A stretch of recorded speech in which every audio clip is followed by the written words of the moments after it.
अरे अरे अरे, हा दादा हवेत काय उडवत आहे हे जर माहिती करून घ्यायचं असेल तर ही व्हिडिओ पूर्ण बघा.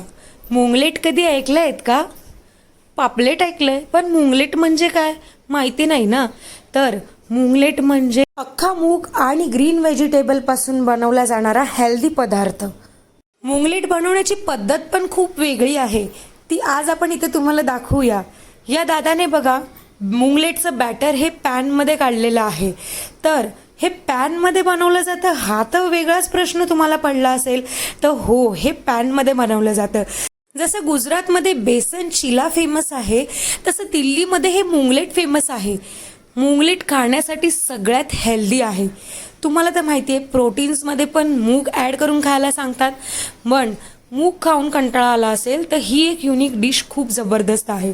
ह्याच्यामध्ये तुम्ही बघू शकता दादा तर घी टाकून टाकून मुंगलेट बनवतो. पण मुंगलेट बनवण्याची एक युनिक पद्धत म्हणजे काय माहिती आहे का? उडवून उडवून मुंगलेट बनवणं, म्हणजेच फ्लाइंग मुंगलेट. हा फ्लाइंग मुंगलेट हा दिल्लीमध्ये खूप फेमस आहे. तुम्ही बघू शकता दादा प्रत्येक मुंगलेट असा फ्लिप करून बनवतोय जेणेकरून त्याचा क्रिस्पीनेस बाहेर आला पाहिजे आणि खाण्यात ते जबरदस्त लागलं. घी हे हेल्थसाठी खूप चांगलं असतं आणि इथे दादा तेल न डालडा वापरता फक्त घीमध्ये हा मुंगलेट बनवतो. सबर का फल जैसे मीठा होता है हे आपण ऐकलंय, तसंच आता आपला सबर इथे संपलेला आहे आणि मुंगलेट इथे आपल्याला मिळालेला आहे. तर इथे घेत आहे मी मुंगलेटचा फर्स्ट बाईट. डीप केला आहे मी ग्रीन चटणीमध्ये आणि स्वीट चटणीमध्ये. ओ हो हो, काय टेस्ट होती.